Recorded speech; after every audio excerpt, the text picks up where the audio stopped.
Bonjour. Dans l'évangile de ce jour, Jésus va nous entraîner très loin. Des Grecs sont là, anxieux de le voir. Le désir de ces païens révèle la soif de connaître Dieu inscrite au cœur de tout être humain. Jésus rejoint ce désir.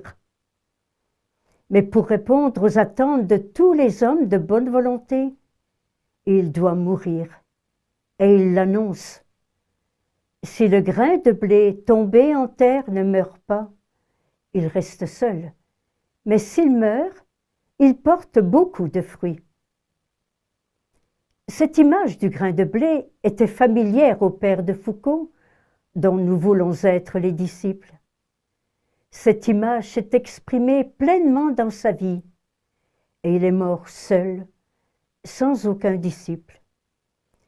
Plus tard, des hommes et des femmes des 5 continents seront saisis par l'amour passionné de cet homme pour son bien-aimé frère et Seigneur Jésus, qu'il a voulu suivre au plus près.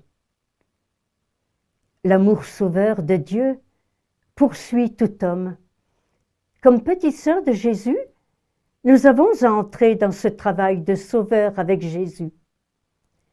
La dimension contemplative de notre vie, en plein cœur du monde, est imprégnée de cette réalité. Elle nous invite chaque jour à rejoindre l'offrande du Christ pour être porteuse de vie au cœur de l'humanité. Comme l'apôtre Paul, à la suite de frère Charles, de petite sœur Madeleine, notre fondatrice. Nous cherchons à nous faire toutes à tous, en particulier des plus pauvres, en adoptant leur mode de vie, leurs pensées en tout ce qu'elles peuvent avoir de profondément humain, et en partageant avec eux une amitié vraie, profonde, qui leur dise « Tu comptes pour moi, tu comptes beaucoup pour Dieu ». Pour illustrer cela, voici le témoignage de jeunes Touaregs musulmans donné à la cathédrale de Niamey le jour des obsèques d'une petite sœur. Martine, tu étais dans un monde de l'abondance, mais tu as préféré l'abandonner pour venir donner ta vie au peuple le plus pauvre de la terre.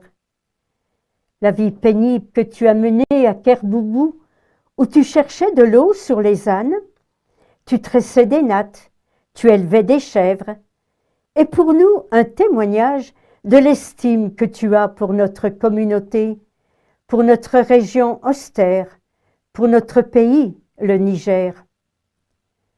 Tu nous quittes pour rejoindre le royaume de Dieu pour qui tu t'es donné. Sois sûr que tu n'as pas vécu inutilement, parce que tu nous laisses un héritage riche et varié, qui nous permet de faire face aux obstacles de la vie et de prouver au monde entier que la cohabitation entre les religions est possible.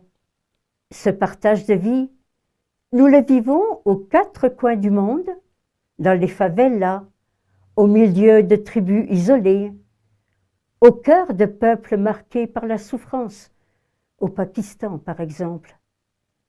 Je pense à nos petites sœurs de Mossoul, réfugiées dans un camp avec leurs voisins. Plus proche de nous, nous le vivons dans les périphéries et les quartiers multiraciaux de nos villes. Il n'est pas dans notre vocation d'entrer dans un apostolat bien organisé. Il peut y avoir, là aussi, un dépouillement à vivre.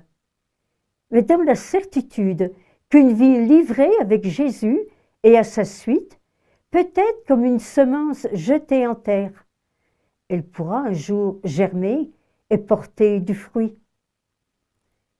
Nous avons choisi la vie, et choisir la vie, n'est-ce pas choisir de suivre le Christ en son mystère pascal de mort et de résurrection?